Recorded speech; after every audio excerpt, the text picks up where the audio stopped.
Assalamualikum viewers, mummy আম্মি রেসিপিসে স্বাগতম। আজকে আমি আপনাদের জন্য দেখাবো রাইস ফ্রিটার্স বা রাইস কাটলেট। ম্যাক্সিমাম টাইমে রান্না করা পোলাওর কিছুটা অংশ থেকেই যায়। বেঁচে যাওয়া এই পোলাও দিয়ে তৈরি করে নিতে পারেন মজার এই স্ন্যাক্সটি। আশা করি ভিডিওটি ভালো লাগবে। চলুন দেখে নেই কিভাবে এটা তৈরি করতে হবে। প্রথমে আমি চিকেন রেডি করে নিব। এজন্য প্যানে তেল দিয়ে হাফ কাপ পেঁয়াজ কুচি দিয়ে দিব।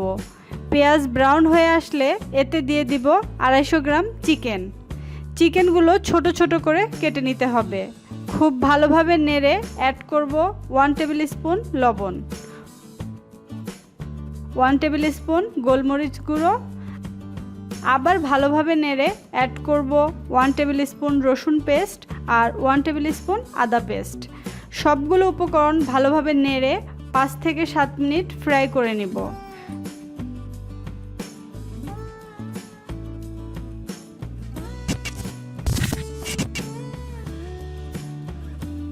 ফ্রাই শেষে একটি বলে উঠিয়ে নিয়েছি। এ পর্যায়ে রাইস ফ্রিটার্স তৈরি করতে 2 কাপ লেফট ওভার পোলাও বা বেঁচে যাওয়া পোলাও নিয়ে নিয়েছি।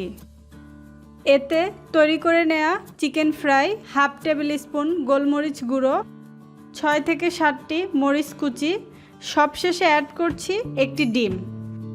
এবার সবগুলো উপকরণ হাত দিয়ে ভালোভাবে মিক্সড করে নিব।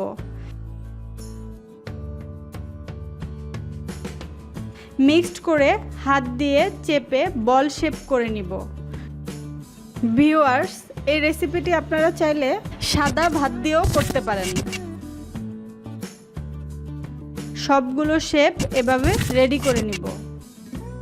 এবার রাইস কাটলেট ফ্রাই করতে একটি প্যানে পর্যাপ্ত পরিমাণ তেল নিয়ে নিয়েছি। ভিউয়ার্স, এগুলো ফ্রাই করতে ডুবো তেল নিতে হবে। এবার একে একে সবগুলো বল তেলে দিয়ে দিব।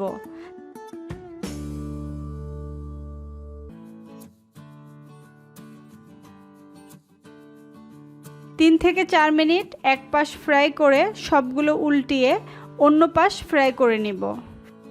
এই বলগুলো ফ্রাই করতে চুলার আঁচ মিডিয়ামে রাখতে হবে।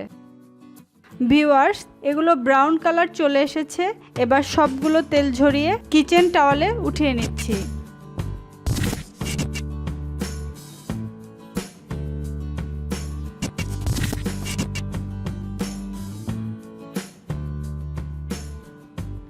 ভিউয়ার্স, সহজেই তৈরি হয়ে গেল মুচমুচে আর স্পাইসি রাইস ফ্রিটার্স। আমার আজকের রেসিপিটি ভালো লাগলে লাইক, কমেন্ট, শেয়ার করবেন। আর আমার চ্যানেল মাম্মি আম্মি রেসিপিস সাবস্ক্রাইব করে পাশে থাকা বেল বাটন অন করে সাথেই থাকবেন। আজকে এ পর্যন্তই। সবাই ভালো থাকবেন। আল্লাহ হাফেজ।